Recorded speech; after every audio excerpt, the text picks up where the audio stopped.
السلام عليكم ورحمة الله وبركاته. ازيكم يا حبايبي؟ عاملين ايه؟ ان شاء الله تكونوا بألف خير. وحشتوني جدا جدا. معلش بقى انا والله بتأخر عليكم غصب عني عشان الشغل. خارجين مستعجلين او عايزه تعملي اكله سريعه، مش عايزه تقفي في المطبخ وقت طويل. بعمل الكبده الاسكندراني حلوه جدا، شكلها تحفه، جنب شويه طحينه كده، فينو عيش بلدي. تقدري تعمليها كمان جنب شويه رز ابيض. ما بتاخدش وقت خالص ولا مجهود، وخطيره، طعمها يجنن مع عصره ليمونه كده. مش قادره اقول لكم، بجد تحفه. يلا بينا نسمي الله ونبدا بالطريقه. اول حاجه انا هقطع كده شويه من الفلفل الرومي والحامي، وكمان حبيت فلفل حمراء. طبعا الفلفل ده حسب الرغبه يعني، بس هي الكبده الاسكندراني بتبقى خطيره وهي مشطشطه كده. وكمان معايا شويه كده من الليمون. الكبده ديت بتحب الليمون والفلفل قوي.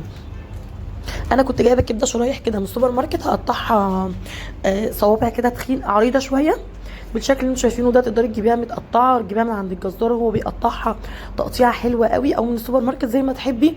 المهم خليه يقطعها لك، يا اما تجمديها شويه قبل ما تقطعيها. طبعا انا مش بغسل الكبده خالص، بجيبها كده بقى وبحطها في طبق كده او في صينيه، وبعدين ببتدي انزل عليها كده بعصره ليمونتين كبار، وهنزل عليها برضو بمعلقه كبيره من الخل،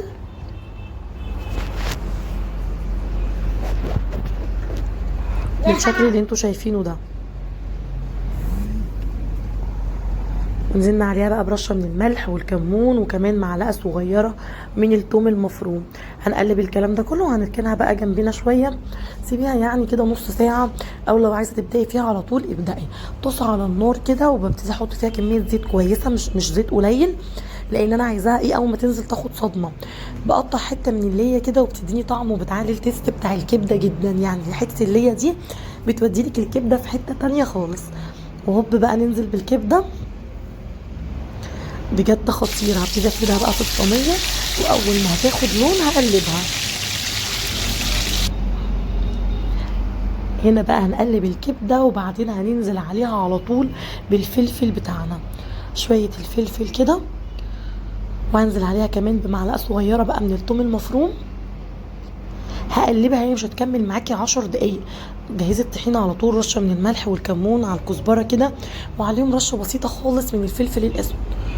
وهنقلب الكلام ده كله مع بعضه. وعصره الليمونه دي بقى مش قادره اقول لكم، تخلي لكم ريحه الكبده تحفه كده وطعمها يجنن.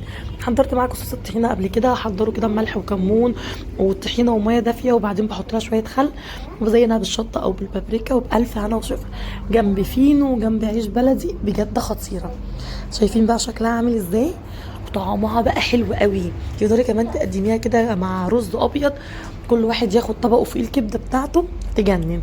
لو لسه بتشوفيني لحد دلوقتي، لايك وشير للفيديو. ما تنسيش بقى تشتركي في القناه وتفعلي جرس التنبيه عشان يوصلك مني اشعار بكل جديد. شكرا للناس الجديده اللي في القناه، يا رب الفيديو يكون عجبكم. اشوفكم على خير ان شاء الله في فيديو جديد، وباي باي.